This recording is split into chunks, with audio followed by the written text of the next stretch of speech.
Physical attacks, magical attacks, and flaming attacks. What do they mean, how do they work, and how do they interact with the different resistances? All of that and a bit more in today's basic guide for Total War Warhammer 3.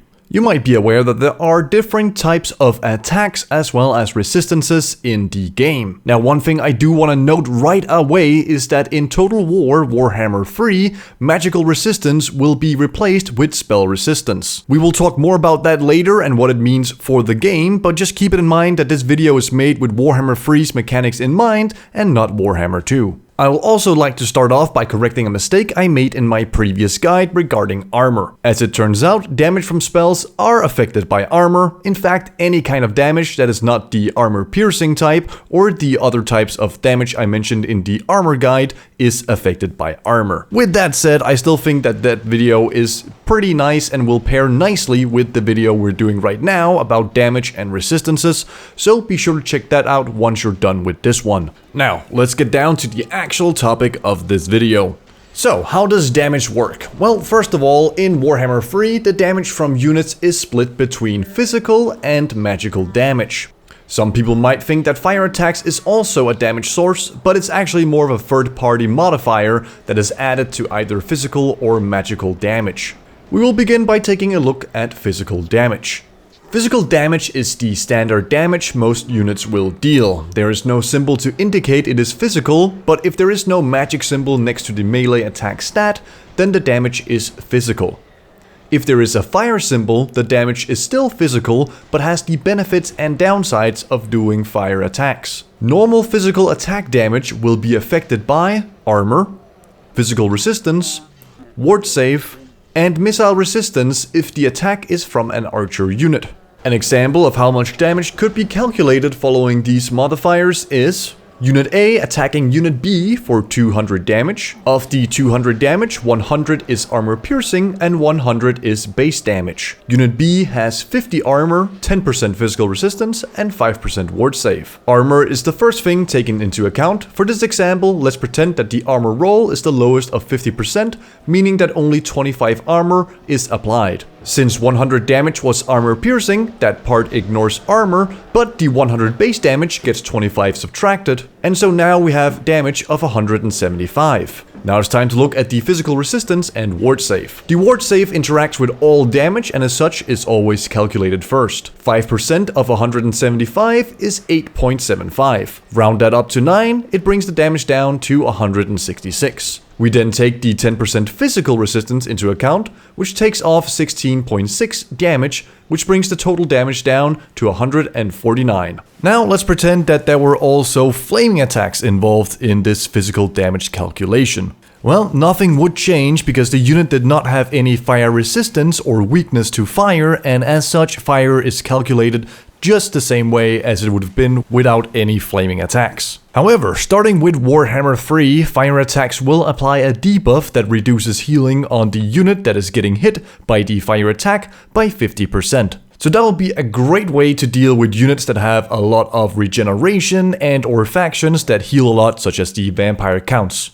On top of reducing the healing from any spells and units with regeneration, it'll also deal more damage to units with regeneration because that comes with a 20% weakness to fire. And let's say we were hitting a unit with that regeneration buff. As I said, we would reduce the healing by 50%, but we would also increase the damage from 175 to 211. And then after physical resistance and ward save, that would be brought down to 180 damage. I know there's a lot of numbers when it comes to this stuff, but just to make it super simple, when it comes to physical attacks, if there is no fire added into the calculations, you are affected by armor, physical resistance, and ward save. If you're using physical attacks with fire, then you're gonna be affected by armor, physical resistance, ward save, and weakness to fire, as well as fire resistance, while also reducing any kind of healing by 50%. Now it's time to move over to magical damage. Magical damage is dealt by any unit that has the magic symbol next to their melee attacks. And when calculating damage from magical sources, you are affected by armor, ward save, missile resistance if the attack is from an archer unit, and in Warhammer 2 you'll be affected by magic resistance, but as mentioned earlier, this will be gone in Warhammer 3. And magical attacks with fire added are affected by armor, ward save, weakness to fire, or fire resistance. If we use the exact same example as before without the fire damage,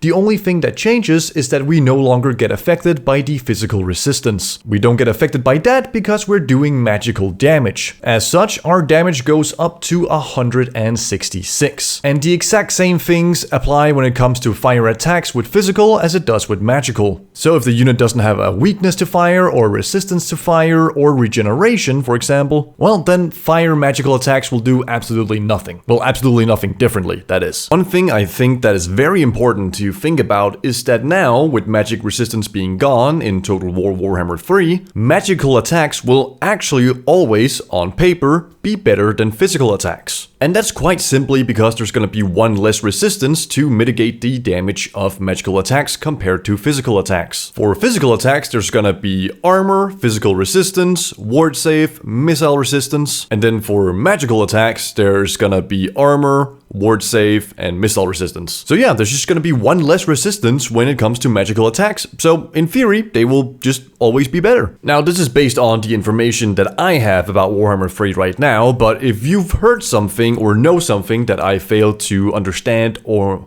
explain in this video, be sure to leave a comment below and I will pin your comment or make a comment of my own and pin that so we can clarify any mistakes. I've also made an image/spreadsheet for you to download or look at to easily identify what your unit's attacks will be affected by. Just like in the armor video, you're gonna have a really hard time trying to calculate every single attack and damage, but perhaps if you're a new player, it is nice to know that magical attacks will be decent against this unit, but bad against that unit, and so on and so forth. A few examples could be using magic attacks against something like Banshees. Banshees have absolutely no armor, but very high physical resistance. However, as we explained earlier, if we use magical attacks against them, then that physical resist will have no effect and we will be able to kill them very, very easily. In Warhammer 2, on the other hand, if you're fighting something that has a lot of magic resistance, you of course want to try and use physical damage instead of magical attacks against them. And an example for fire attacks, you gotta remember that could be added to both physical and magical attacks. So you should keep the previous examples in mind, such as using magic attacks against Banshees and physical attacks against anything